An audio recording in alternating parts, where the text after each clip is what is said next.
What's going on, y'all? Today I'm going to give my first impressions for the Samsung Galaxy A25 5G. Now, normally I don't do budget devices on my channel, not even really mid-range. I'm normally flagship all the time because those are the type of devices that I actually use. So I'm just being selfish. I'm not trying to be insensitive, but I mean, honestly, I just prefer flagship devices. Not to say there's anything wrong with budget or mid-range, but it's just certain things that you're going to get in a flagship that you're not going to get in a budget or mid-range. But I will say this, budget and mid-range phones have gotten so much better than what they used to. So it's not that huge of a gap anymore when it comes between budget and top tier flagship devices, except for maybe the cameras. And even with that, that's always going to be subjective. That's always going to come down to what type of person you are, like what type of camera quality that you're looking for. Some people just want a phone that takes a good quality shot, good video, and they're happy. Because I mean, I don't really see a ton of people with high end phones anyway. I mean, I don't. I mean, I see them with just regular, either between budget and mid range devices, and they're happy with the quality of the photos they get from those. Or you can wait and buy an older flagship with top tier cameras and do it that way. So it just depends on you. But everybody don't care about flagship top tier devices. They don't. They want something simple, and they want something where they feel like they're going to get a little bit more for their money. And there are some instances where, in some cases, depending on what it is you're looking for, what you need, you're going to get more value out of a budget or mid-range device. And I'm going to prove it to you with this first impression. All right, now this was released December of last year, 2023. Basically, might as well say 2024. I mean, because it came, it was released in December 16th. So come on, 15 days before the new year, you might as well say it's a 2024 device. Okay. Now, the thing that you're going to love about this device, for those of you that are interested in this device, the current price. Now, this is what's so important to so many people, especially now, because there's a lot of people out there that want a decent device, but there are a lot of people out there that are struggling. Inflation, everything is just so high. Everything's so expensive. So you just want to get a really good quality device, and you don't care if it's, a flagship or not. You just want a great device for a great price. All right. Consider this, $175. Okay. Now, that could be for the 6 gig, 128 gig model. That's probably what it is. And $185 renewed. But listen to this, in excellent condition, not just good condition, not just regular condition, excellent condition, like new. This one I have here, I got renewed in excellent condition. And check this out, y'all. Something that you don't even get if you get this straight from Samsung. Amazon will actually give you a charging brick. They give you the charging cable and a charger brick. And for some reason, this one, and I didn't even realize this, when I purchased this, it also came with an SD card in the box. So I already got an SD card, that I could put in here. And that's something I was going to get to, but I guess I blew the surprise. But 175, also 185. Now this is the one I paid, 185 with 8 gigs of RAM, 256 gigs of internal storage, which I think is excellent, especially for that price. 256 gigs of internal storage and 8 gigs of RAM for less than $200. That's a win right there. Now, only downside, and you could probably maybe find one of these that's a little different, but this is a GSM only international version, but you can use it with T-Mobile, AT&T, and Metro PCS. So no Sprint, no Verizon. For this one I have here, just do your homework. Make sure if you're using Verizon or Sprint that it will work. Okay. But this is a GSM only. Now it does come in 4 different colors: yellow, white, blue, and black. Now with the design, you got your typical Samsung design with the 3 cameras in the back. Nothing flashy. It's okay. Not boring or anything, but your typical Samsung design. Now with the build quality, of course, you have a glass front, but you got a plastic frame and you got a plastic back. But let me just say this. Now, everybody don't want a phone that's easily breakable, and everybody don't like putting cases on their phone. They want to just rock it, just without a case. Maybe they just don't like cases that make your phone feel bigger. Maybe they just want to feel the build on their phone. Let me say this. This is why I know that budget and mid-range phones have come such a long way. For this device to have a plastic frame and a plastic back, it does not feel like plastic at all. I mean, unless you tap on it, but just feeling it in your hand, it feels like a top tier quality device. I mean, the build quality feels top tier. It does not feel cheap, and it doesn't feel plasticky. It just doesn't. I'm just telling you right now. So, and it has a flat display, and it's nice and squared off. So it's going to be very easy to hold. You're not going to have to worry about this slipping out of your hand. Okay, it's going to be easy to hold. Now you got your always on display, as you can see here. You got those little notifications, which I don't like. I'm not the biggest fan of Samsung's newest always on display with One UI 6.1. I'm just not impressed with it. I don't like it at all, honestly. Of course, you got Face Unlock. It's still okay, like it is on any Samsung device. It's just okay, but it's on here. Now, check out this nice surprise, something a lot of you gonna like. 3.5 millimeter headphone jack. Yes, for those of you that missed that headphone jack, it's on here. Okay.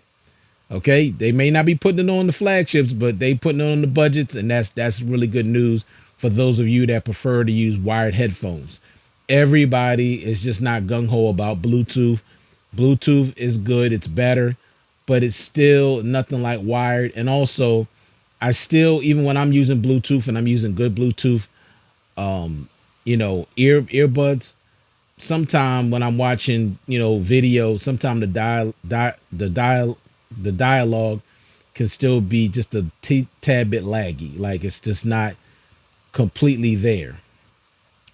And like I said, overall quality is still going to sound a little bit better with wired. So you have that. And that's good news for a lot of you out there that missed the headphone jack. You don't have to give it up on this.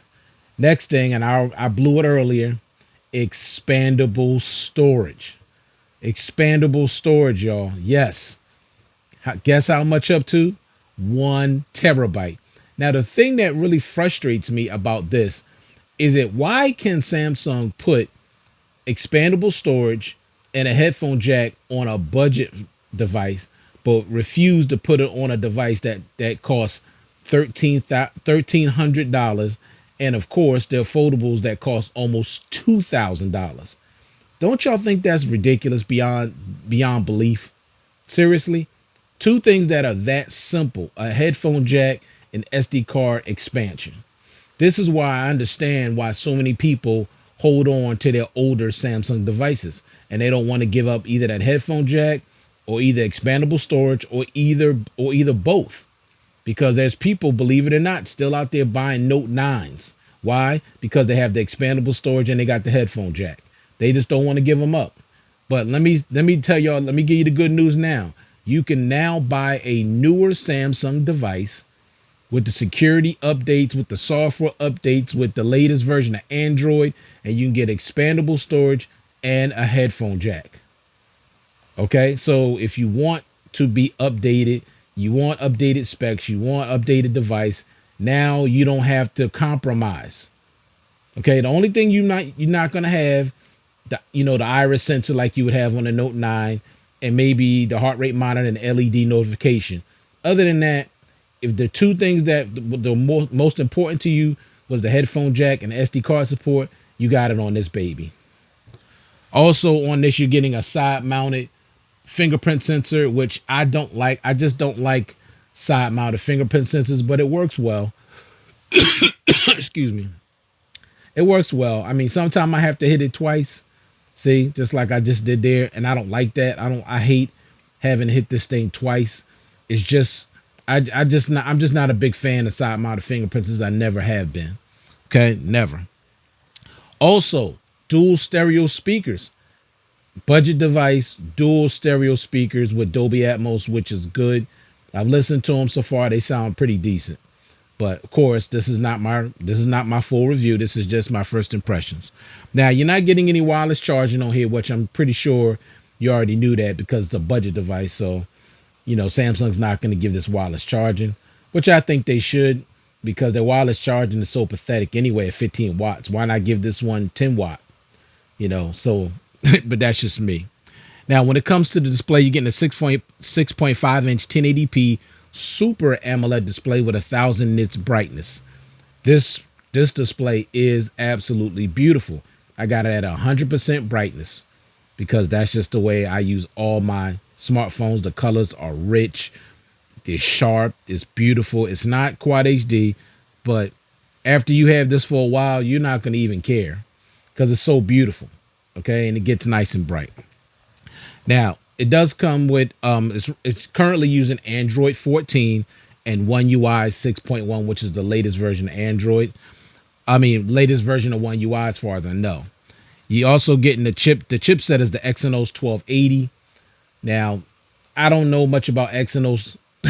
I know they've gotten bad raps in the past, but so far I haven't had, the thing runs pretty well, nice and smooth. Comes with 8 gigs of RAM. I already told you 256 gigs of storage. Now check this out. This is another surprise and something you may love about this device also, if you're considering it. You're getting a whopping 5,000 milliamp hour battery. The same size battery that's in my S23 Ultra and what's in the S24 Ultra, you're getting in the A25 5G, a 5,000 milliamp hour battery. And this battery is going to last longer. Why? Because you're only using 1080p. Okay, but you are getting 120 hertz refresh rate too. So that's going to give you an extra layer of smoothness. And it is smooth. Okay, it is smooth. For a budget device, it runs fast and it runs smooth so far, based on, how I've been using it so far. I'm definitely so far impressed with this device. No question about it. I mean, I like it. For a budget device, I'm impressed. And I'm not easily impressed. Trust me. When it comes to these phones, you got to earn, you got to really do something, to impress me when it comes to these phones. Now, I haven't fully, set up all my apps on here just yet. But, when I do my full review, I'll definitely let you know, about the overall performance of this device. But so far, I'm definitely impressed. Now, with that 5,000 milliamp hour battery, you're also getting 25 watt fast charging. So you're looking at over an hour for this thing to fully, charge up. But still, I mean, I think about maybe between an hour and 10 minutes, hour and 15 minutes, something like that. But it's still better than waiting, like, with the Google phones, like almost 2 hours. So take that for what you will. Bluetooth 5.3. Of course, you're not getting no Samsung DeX, which you would not expect on a budget device. But you are getting edge panels, edge lighting, Samsung Pass, Samsung Wallet, secure folder, one-handed mode, link to Windows. All your typical Samsung, software that they normally put on all their devices. Now, of course, there are going to be some things on this that you're not going to get that's on a top-tier device, which I'm sure you're not going to even notice, especially if you're not a person that even buy flagship device. You're not going to know what's missing and what's not.